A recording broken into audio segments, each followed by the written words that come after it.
Hi guys! Welcome back to my YouTube channel. Ang video natin for today, unboxing tayo ng EOS Canon M100. Nabili ko siya sa Carrefour Emax sa Muscat.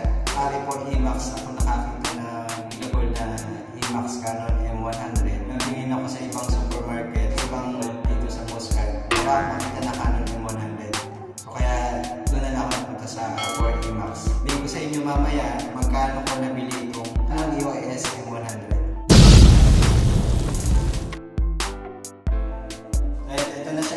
Masaya ko lang kasi hindi ko na-expect na magkakaroon ako ng camera dahil sa pag-vlog, kaya hindi ako ng camera at para maganda na rin yung ating pag-vlog. 24.2 megapixel na siya. So ano pala guys, hindi ko pala itong ganitong brand ng Canon EOS M100 dahil more or less Bluetooth na rin siya. Dahil wala akong laptop, cellphone na ginagamit kong editing. So maganda to para sa akin. Dali na siya i-transfer sa cellphone, gamit ang wifi or yung bluetooth natin. Pwede na natin siya transfer sa iPhone natin para makapag-edit ako ng mas mabilis. Simulan na natin ang pag-unboxing. So ito yung warranty niya. So 1 year warranty. So ito rin yung kanya may wagang manual. So may wagang manual yun. So sunod, strap niya. Canon EOS.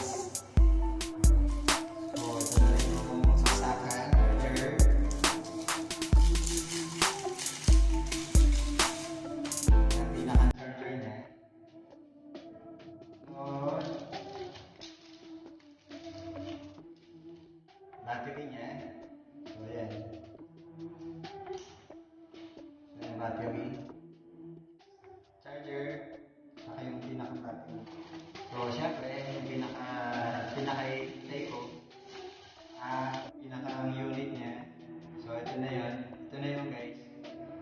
Yung Canon EOS M100. Ayan siya guys.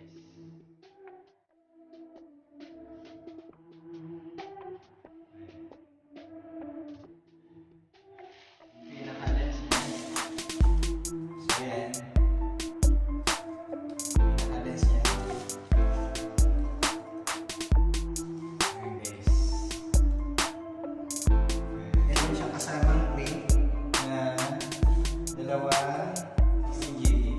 So ito nabuksan ko na. So ayan, dalawang free na 16GB na SD card. So ayan, meron din siyang nilagayan ng camera. Ayan, portable. Napakaliit lang yan. So madali lang siya dali. Ito yung pinaka-display ko niya guys. Papakita ko sa inyo kung ano yung pagkakaiba ng gamit kong cellphone Huawei Y6 tsaka ng Canon EOS M100. So pakita ko sa inyo mamaya kung anong pagkakaiba nilang dalawa. Pero ngayon guys, ito lang sa inyo. So ayan siya. Pero kung napapansin nyo guys, meron yung pinakaputi niya. Pagtatapatin nyo lang yan. Then twist, ikot. Then twist nyo siya. Yung pagbukas guys, hilahin nyo siya. Paangat. So pasok yung SD card.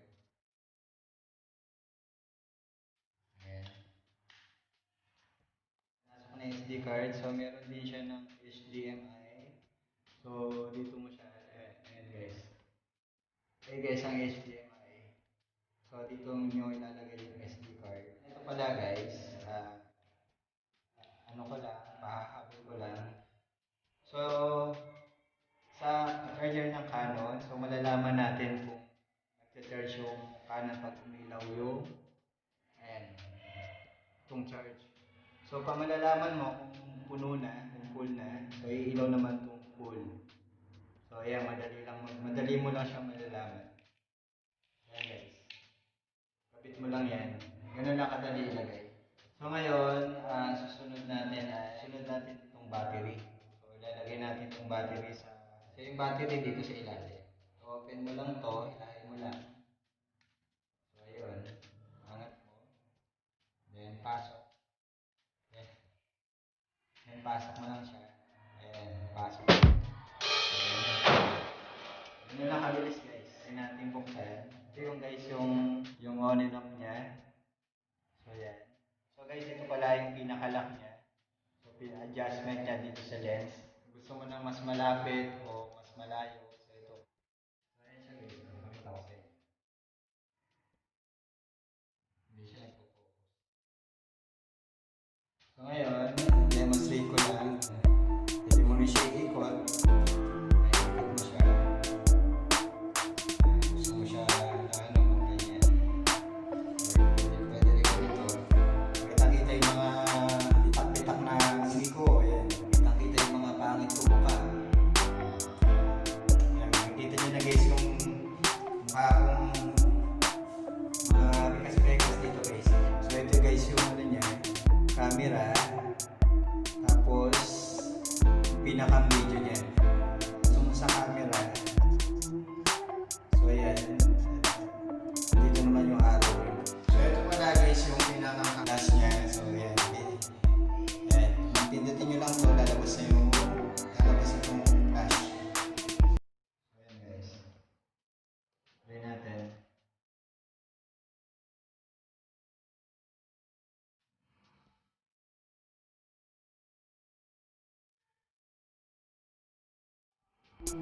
So ito guys yung camera ng Canon Eos M100, yung mga pekas-pekas kong mukha. So ayan, nasubukan na natin tong Canon Eos M100.